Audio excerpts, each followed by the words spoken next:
Okay, so our practical number 8 for manufacturing processes is to prepare a job of special specified dimensions by electric arc welding. So actually it is a performance practical, बस at is it not possible. अब जो workshop में आए थे तो आपको introduction दिया था वेल्डिंग का, तो वही फंडामेंटल्स का हम यूज़ करेंगे for completing this practical.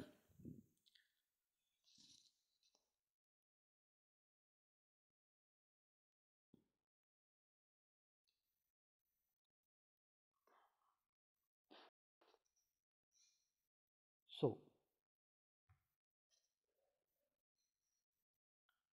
aim of this practical is to prepare a job of specified dimension by electric arc welding. तो इलेक्ट्रिक आर्क वेल्डिंग का यूज़ करके आपको अलग अलग जॉइंट्स बनाने हैं. The basic learning outcome which are expected after completion of this practical, understand different types of welding. तो welding का बहुत सारा हमने थ्योरी में कंप्लीट कर लिया है. So most of the people understand what are the different types of welding. Demonstrate preparation of welding surface. तो वेल्डिंग सरफेस प्रिपेयर करना means what. So preparing a welding surface is first to remove any oil, oxidation layer from the surface, make it clean. After that aging. अगर आपको दो surface एक दूसरे के साथ weld करने हैं तो हम ऐसा वी शेप उसे बनाते हैं for making a proper weld. So this making a V shape is called aging, age preparation. तो ये भी एक पार्ट आता है edge preparation.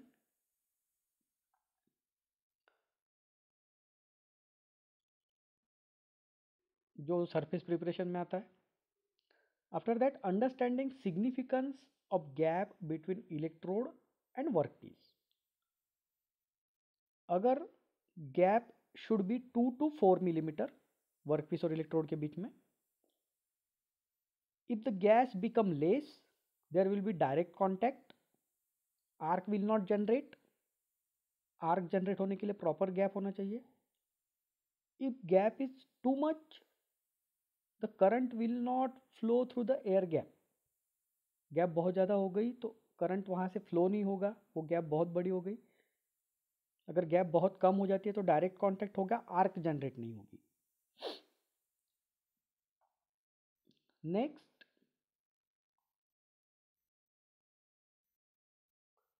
Demonstrate preparation of welding joint. अलग अलग वेल्डिंग जॉइंट कैसे बनते हैं ये डेमोन्स्ट्रेट करना. तो what are the basic tools, equipment and material required for this process. Scale, steel rule,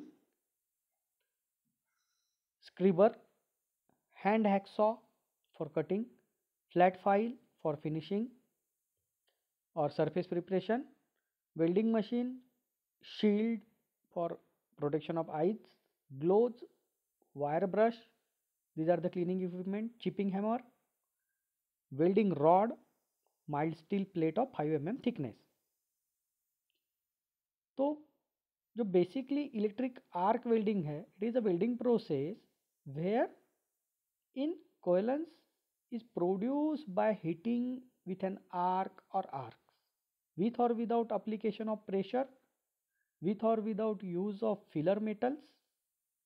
Electric arc welding is quite versatile, बहुत सारी जगह पे यूज होती है, and able to weld under many conditions. High quality weld are produced, metal is deposited rapidly, and it is competitive cost wise for many situation.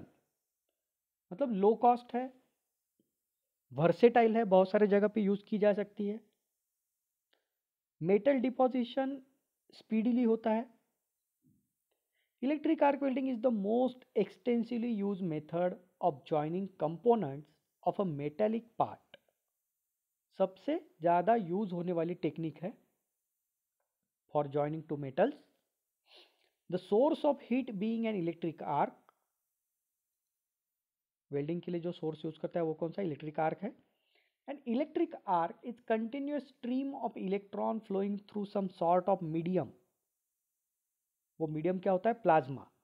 It is nothing but the ionize air between two conductors of electric circuit and accomplished by intense heat generation and radiation. तो ये तो हो गया एक short theory. Welding की most of the theory हम already unit में देख चुके हैं, वेल्डिंग के यूनिट में. Now there are 5 basic types of joint which are popular for welding processes. वो जॉइंट टाइप्स है जो ए डायग्राम दिख रहा है, that is called edge butt joint. Face to face joint करते हैं हम, और हमारा जो वेल्डिंग होता है वो यहां पर करते हैं. Second one is the corner joint. Corner joint में जो आपका वेल्डिंग रहेगा, इस पूरे कॉर्नर को हम फिलअप कर देंगे for joining the two parts. Third one is a lap joint. In lap joint we make a joint here and at the opposite. ये तो पूरी तरह से नहीं दिखेगा, यहां से अगर देखते हो तो इस तरह से दिखेगा. इसे कहते हैं lap joint. Fourth D diagram जो आपको दिख रहा है, that is the T joint. दिख ही रहा है आपको, टी के शेप में है वो. इस कंडीशन में हम दोनों तरफ वेल्डिंग करते हैं. this part of T and this part of T. Next one is the edge joint. अब एज जॉइंट में वेल्डिंग सिर्फ एज के पास होगा, इस एज को और इस एज को, और अपोजिट एज जो दिखाई नहीं दे रही है पीछे की, but welding will only done on the edges, तो उसे कहते हैं एज जॉइंट. तो ये 5 मेथड्स है for connecting two metals by the arc welding. These are the 5 possible positions. तो procedure for making any one joint, कोई भी एक जॉइंट के लिए हम प्रोसीजर देखेंगे जो कॉमन होगा. बस पोजीशन आपको चेंज करना है, वेल्डिंग का प्रोसीजर तो सेम होता है. So what is the basic procedure? The edges of given material is prepared using wire brush and finish the same grinding machine to remove the rust scale presented on the edges. जहां पर welding होगा वो part properly clean करना है. The machine is set to the required current. Welding machine को set करना है required current पे. Place the 2 work pieces on the table with the required position. जैसे हमने 5 जॉइंट देखे हैं, जो भी जॉइंट हमें करना है उसके अकॉर्डिंगली उसके पोजीशन में उसे प्रॉपरली प्लेस करना है. The work pieces are kept in the required position and tack welding is perform on the work piece. Tack welding मतलब इनिशियली एक छोटा सा जॉइंट हम बनाते हैं इस तरह से, ताकि जो वर्क पीस है वो अपने पोजीशन पे बना रहे. That is called as tack welding. तो उसको अपने पोजीशन पे रखने के लिए पहले टैक वेल्डिंग करते हैं. First run of welding is done to fill the gap and penetration of weld metal by holding the electrode at about 700 and moving the electrode to another end uniformly. This is not 700, it is 70 degree. मतलब आपका electrode जो होना चाहिए वो कैसा होना चाहिए? It is at an angle of 70 degree. Horizontal से 70 डिग्री के एंगल पे होना चाहिए. वो 700 नहीं है. whenever you print this copy you have to make the correction, it is 70 degree. तो 70 डिग्री पे इलेक्ट्रोड रख के आपको पहला रन कंप्लीट करना है पूरे वेल्डिंग जोन में. Second run of welding is done with proper weaving and uniform movement. उसके बाद वो कूल डाउन हो गया तो उसके ऊपर सेकंड रन थिकनेस को प्रॉपर करने के लिए.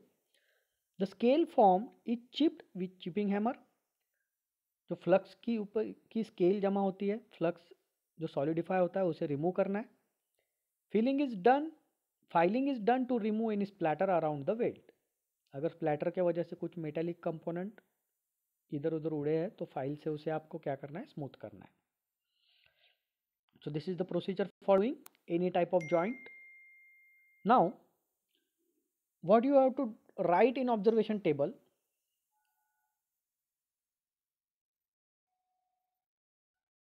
जो ऊपर दी गई प्रोसीजर है जैसे हम बाकी एक्सपेरिमेंट में करते हैं उस प्रोसीजर के अकॉर्डिंगली आपको यहाँ पर स्केच बनाए, लेकिन यहाँ पे थोड़ा सा डिफरेंट करना है आपको. You have total 5 types of joint. तो सबसे पहले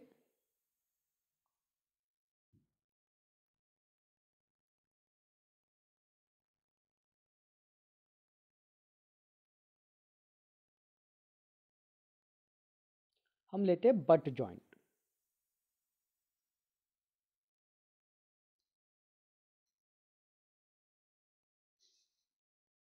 तो टूल यूज में वेल्डिंग मशीन,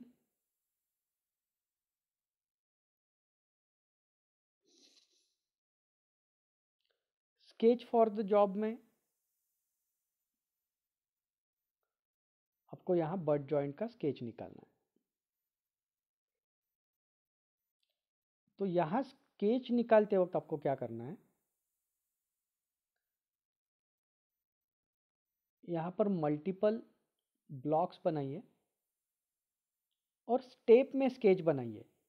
पहले स्टेप में बट जॉइंट के 2 कंपोनेंट, सेकंड स्टेप में वेल्डिंग पहला पास कंप्लीट किया है और थर्ड स्टेज में फाइनल वेल्डिंग डायग्राम. तो ये बट जॉइंट के लिए हो गया.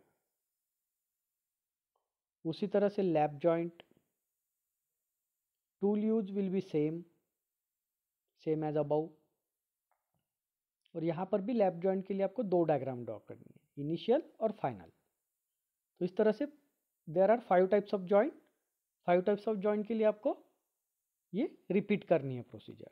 तो इस तरह से आप ऑब्जर्वेशन टेबल फिलअप करोगे, प्रोसीजर को रिपीट नहीं करना है.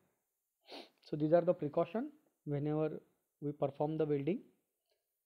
रिजल्ट और कंक्लूजन किस तरह से लिखना है, डिस्कशन क्वेश्चन का क्या करना है, इसके लिए सेम इंस्ट्रक्शन है आपके लिए जो हम हर प्रैक्टिकल में रहती है. सो likewise complete this practical after making the print out.